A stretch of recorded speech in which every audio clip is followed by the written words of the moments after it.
Hola, ¿qué tal? Je m'appelle Héctor Javier Ayala. Je suis professeur de guitare à Pôle Sud. Au Mexique, à l'époque où j'étais enfant, tout le monde jouait la guitare. C'était la fin des années 70, et donc il y avait ces vagues de musique de proteste, et tout le monde jouait de la musique folk. Et pour moi, la guitare, c'était un pas naturel. Je n'ai pas choisi la guitare, c'est la guitare qui m'a choisi. Parce qu'à la maison, on avait un piano, ils m'ont proposé de jouer la trompette. Et non, c'était la guitare qui était partout. Et dès que j'ai pris la guitare, je savais que j'étais chez moi, quoi. J'ai appris la musique mexicaine comme les gens de la rue la jouent. Mais après, j'ai fait la guitare classique toute ma vie, quoi.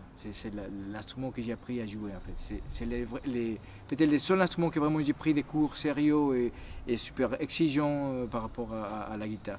Et après, quand j'ai commencé à découvrir la guitare électrique, et j'ai joué la guitare électrique, je n'oriente pas les élèves dans un style.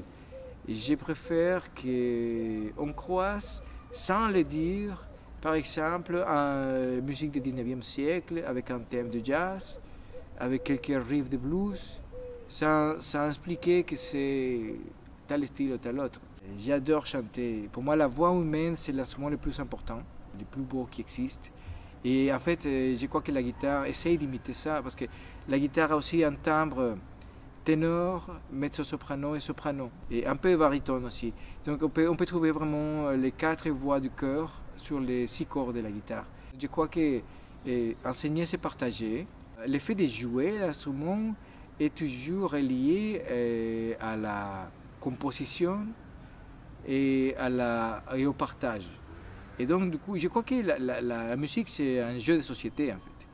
Et donc, dans lequel on met, comme les jeux qu'on connaît, on met en place des idées pour que les autres ils rajoutent. Et donc, on grandit comme ça, musicalement. Si tu es tout seul en train de jouer et tu joues avec personne, ta musique ne sera jamais si belle, puisque tu ne seras pas enrichi du souffle, littéralement,